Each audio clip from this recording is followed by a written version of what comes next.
യുകെയിൽ ഡോക്ടർമാരുടെ സഹായത്തോടെയുള്ള ആത്മഹത്യ നിയമവിധേയമാക്കുന്ന ബില്ലിനെതിരെ വോട്ട് ചെയ്യാൻ പാർലമെൻറ്റ് അംഗങ്ങളോട് അഭ്യർത്ഥിച്ച് ഇംഗ്ലണ്ടിലെയും വെയിൽസിലെയും Catholic bishop conference. Life issues വകുപ്പ് കൈകാര്യം ചെയ്യുന്ന ആർച്ച് ബിഷപ്പ് ജോൺ ഷെറിങ്ടൺ ബില്ലിൻ്റെ തത്വത്തിലും പ്രയോഗത്തിലുമുള്ള പിഴവുകളെക്കുറിച്ച് ആശങ്ക പ്രകടിപ്പിച്ചു.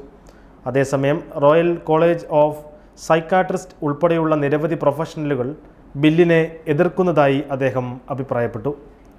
മുൻപ് ബില്ലിനെ പിന്തുണച്ചിരുന്ന ചില എംപിമാർ ഇപ്പോൾ ആശങ്ക പ്രകടിപ്പിക്കുകയും അതിനെ എതിർത്ത് വോട്ട് ചെയ്യുകയും ചെയ്തേക്കാമെന്നാണ് ഇപ്പോൾ പ്രതീക്ഷിക്കുന്നത്. UK ജസ്റ്റിസ് സെക്രട്ടറി ഷബാന മഹമ്മൂദും ബില്ലിൻ്റെ തിരക്കിട്ട പ്രക്രിയയെ വിമർശിച്ചു. ഇതിന് വേണ്ടത്ര സൂക്ഷ്മ പരിശോധന ഇല്ലെന്നും അവർ ആരോപിച്ചു. കൂടാതെ റൈറ്റ് ടു ലൈഫ് UKയുടെ വക്താവ് കാതറിൻ റോബിൻസൺ പാർലമെൻറ്റ് അംഗങ്ങളോട് ബില്ലിൻ്റെ പിഴവുകൾ ചൂണ്ടിക്കാണിക്കാൻ അഭ്യർത്ഥിച്ചു. അതേസമയം ഷെറിങ്ടൺ കത്തോലിക്കരോടും സുമനസ്സുകളോടും അവരുടെ എംപിമാരെ ബന്ധപ്പെടാനും ബില്ലിനെതിരെ വോട്ട് ചെയ്യാൻ ആവശ്യപ്പെടാനും ആഹ്വാനം ചെയ്തു. രാജ്യത്തെ ഏറ്റവും ദുർബലരായ പൗരന്മാർക്ക് വേണ്ടി പ്രാർത്ഥിക്കണമെന്നും അദ്ദേഹം പറഞ്ഞു. പാർലമെൻറ്റ് അവരെ സംരക്ഷിക്കുമെന്ന് പ്രതീക്ഷിക്കുന്നു.